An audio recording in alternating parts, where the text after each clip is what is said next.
Baba Gay, 42 ans, directeur général d'une grande société de BTP, était tout ce que Dakar célébrait. Charismatique, puissant, séduisant. Les jeunes femmes l'appelaient Boss Bébé. Elles se disputaient ses faveurs. Il changeait de copine comme il changeait de cravate. Mais un jour, il vit quelqu'un qui ne le regardait pas. C'était dans le hall de l'immeuble. Une femme noire, d'environ 50 ans, assise dans l'ombre d'un pilier. Elle ne bougeait pas, elle ne parlait pas. Elle portait un boubou vieux, mais immaculé. Ses pieds nus frôlaient à peine le sol. Ses yeux étaient immobiles, mais Baba sentit qu'elle le regardait de l'intérieur. Le vigile dit « Elle est là tous les jours depuis 2 semaines. Elle parle à personne. Elle attend. Elle attend quoi? Elle a dit « Je suis venu chercher mon mari. » Baba rit. Son mari? Elle est folle. Elle a aussi dit « Il porte toujours une montre noire, un parfum de menthe et un cœur qui ne sait pas encore battre au bon rythme. » Baba s'arrêta. C'était exactement lui. Ce soir-là, alors qu'il rentrait dans sa voiture, elle était encore là. Debout cette fois. « Tu as fait assez de détours » murmura-t-elle en le regardant. « Madame, je ne vous connais pas. Tu me reconnaîtras quand toutes les jeunes femmes te tourneront le dos. » Il voulut rire, mais sa gorge se serra. Il rentra chez lui. Une de ses copines l'attendait. Mais cette nuit-là, il rêva de cette femme. Et dans le rêve, elle était assise au bord de son lit. Depuis ce rêve, plus rien ne tournait rond. Baba, d'ordinaire charmeur et irrésistible, commençait à perdre son pouvoir. Une à une, ses conquêtes se détournaient de lui. Awa, la stagiaire accro à ses textos, ne répondait plus. Fatou, la mannequin qui le collait, lui rendit ses bijoux sans un mot. Même Binta, sa fidèle maîtresse depuis 3 ans, lui lança froidement. « Tu sens le passé. Baba. » Et le passé, sa fatigue. Il se regarda dans le miroir. Rien n'avait changé. Toujours aussi classe, parfum menthe, barbe taillée, montre noire au poignet. Mais, dans ses yeux, quelque chose vacillait. Un reflet, une ombre derrière lui. Il se retourna brusquement. Personne. Ce soir-là, il rentra seul. Sa villa, d'habitude vivante et luxuriante, semblait fanée. Même les plantes du jardin mouraient. Les fleurs ne poussaient plus. Il entra dans sa chambre. Une odeur familière l'attendait. Menthe et poussière. Elle était là, assise sur le fauteuil en cuir. La femme. « Tu n'as plus besoin de courir » dit-elle calmement. « Je n'ai jamais couru vers vous » répondit-il, glacé. Elle sourit. « Non, mais toutes tes femmes couraient vers toi pour te protéger de moi. Et maintenant, tu es seul. » Baba voulut allumer la lumière. Mais l'interrupteur ne répondit pas. Tout resta dans la pénombre. Et dans le silence, il sentit une larme couler sur sa joue, sans qu'il sache à qui elle appartenait. Baba décida de se ressaisir. Il retourna au bureau, reprit ses réunions, convoqua ses contacts les plus fidèles. Mais les regards avaient changé. Son assistant détourna les yeux. Ses associés parlaient bas dans les couloirs. Et les clients se désengageaient, sans raison apparente.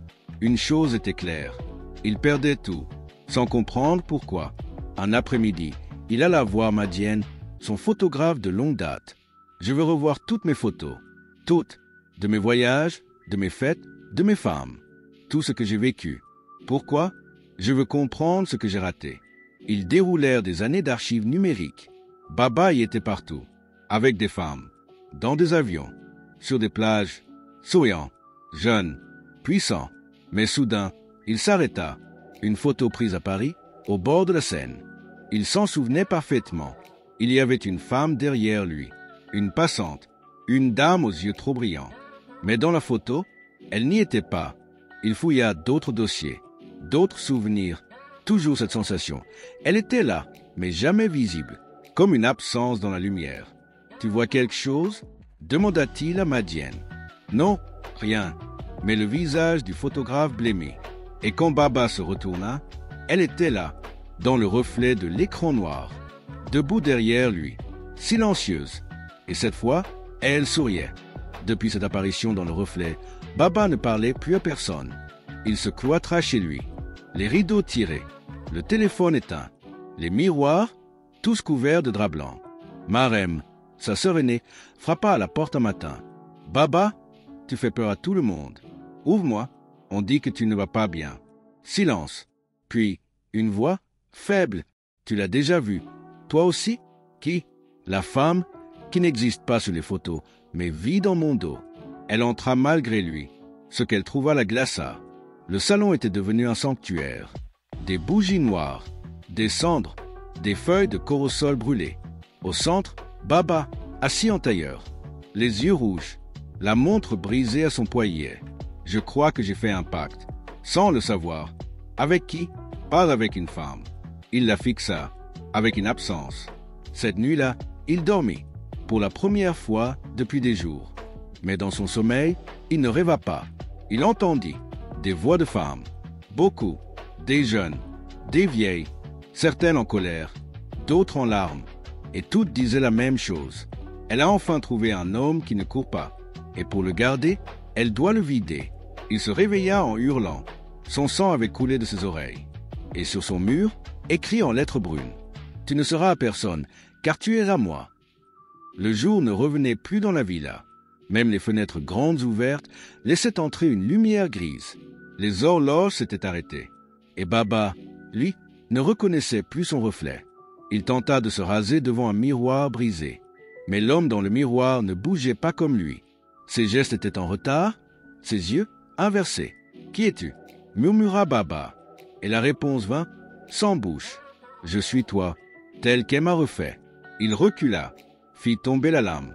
Il tenta de sortir de la maison. Mais à chaque porte, il revenait dans la même pièce. Encore et encore. Une boucle, un piège. Au milieu du salon, la télévision s'alluma toute seule. Une image floue, des femmes, toutes les femmes qu'il avait aimées. Elles tournaient en rond, comme dans une danse funèbre. Certaines pleuraient, d'autres le regardaient. Mais une seule parlait. « Tu nous as tout oublié. Elle ne t'oubliera jamais. » Il tomba à genoux. « Que veux-tu » cria-t-il. La voix de la mère retentit dans toute la maison. « Je ne veux rien. Je prends ce que les autres jettent.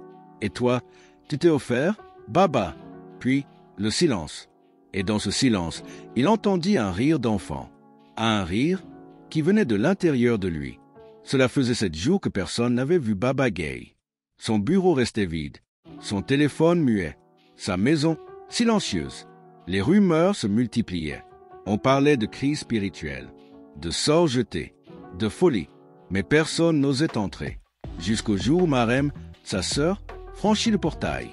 La ville semblait figée dans le temps. Des papiers couvraient les miroirs. Les horloges affichaient 3h33. Et partout, dans chaque pièce, il y avait des photos retournées, des visages effacés, des cadres brisés. Et au centre du salon, un fauteuil tourné vers la fenêtre. Elle s'approcha lentement. Baba, le fauteuil pivota doucement.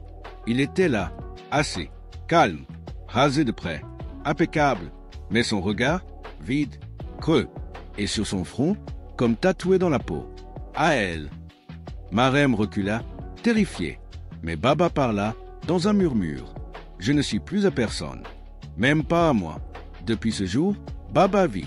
Il marche, il respire, il sourit parfois, mais il n'aime plus, car chaque fois qu'il tente de se lier, les murs tremblent, les objets tombent, et une silhouette de femme apparaît dans les coins les plus sombres. On raconte aujourd'hui que s'il vous regarde trop longtemps, vous entendrez dans votre oreille gauche « Tu m'appartiens aussi, désormais ». Et quand cela arrive, il est déjà trop tard pour partir.